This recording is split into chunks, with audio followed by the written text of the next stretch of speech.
Bahujan Samaj party की supremo Mayawati ने खुद बताया है कि आखिर बहुजन समाज पार्टी क्यों कमजोर होती जा रही है। राजस्थान में अशोक गहलोत व कांग्रेस सरकार अब चुनाव नहीं लड़ सकती है। जी हाँ साथियों, आप सही सुन रहे हैं। अशोक गहलोत कांग्रेस पार्टी के मुख्यमंत्री हैं राजस्थान से। अब वो राजस्थान में चुनाव नहीं लड़ सकते हैं। ये चुनाव आयोग ने सूचना जारी की, एक लेटर जारी किया है।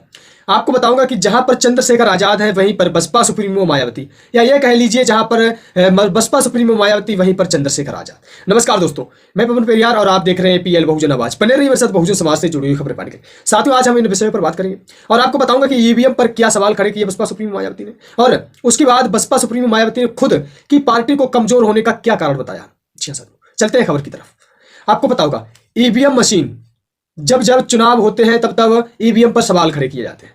वहीं पर बसपा सुप्रीमो मायावती जब से बहुजन समाज पार्टी को घाटा हुआ है, जब से बहुजन समाज पार्टी का वोट बैंक घटा है, तब से बहुजन समाज पार्टी की सुप्रीमो मायावती लगातार ईवीएम पर सवाल खड़े करती रही, इस चुनाव आयोग पर सवाल खड़े करती रही, लेकिन उनकी बात को चुनाव आयोग ने नहीं सुना था। लेकिन अब चुनाव आयोग एक्शन में नहीं आया है, तो उसके बाद ये मामला सुप्रीम कोर्ट में पड़ा हुआ है। आखिर क्या सुप्रीम कोर्ट ईवीएम को बैन करेगा या ईवीएम को लागू करेगा? क्योंकि चुनाव आयोग को अगर ईवीएम से चुनाव कराया जाता है तो समय अधिक नहीं लगाना पड़ता है, और उसके बाद भी चुनाव आयोग को बहुत आसानी होती है ईवीएम से चुनाव कराने की। लेकिन क्या आपको पता है जो ईवीएम मशीन है वो अच्छा रिजल्ट दे सकती है, लेकिन इस देश की अशिक्षित समाज को एक अच्छा नेता नहीं दे सकती है ईवीएम मशीन। अगर बैलेट पेपर से वोटिंग होगी तो एक अच्छा नेता मिलेगा और अच्छा इस देश का भविष्य तय होगा। जी हाँ साथियों, अब हम आपको लेकर चलते हैं कि आखिर बसपा सुप्रीमो मायावती ने क्या कहा, ईवीएम मशीन पर क्या सवाल खड़े किए।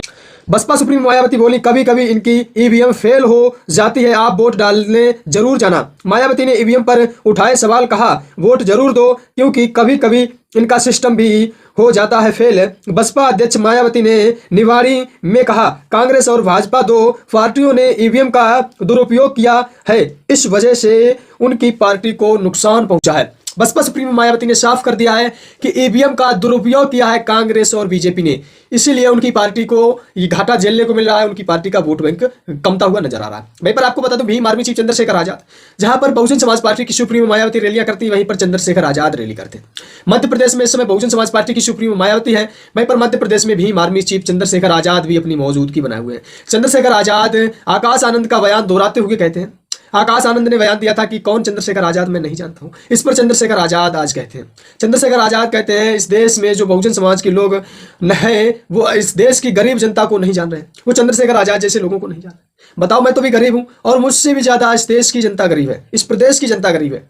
सोचिए, जब मुझे नहीं जाना जा रहा है तो इस देश के जनता को क्या जान पाएंगे आकाश आनंद। लगातार आकाश आनंद पर चंद्रशेखर आजाद ने भारी हमले की।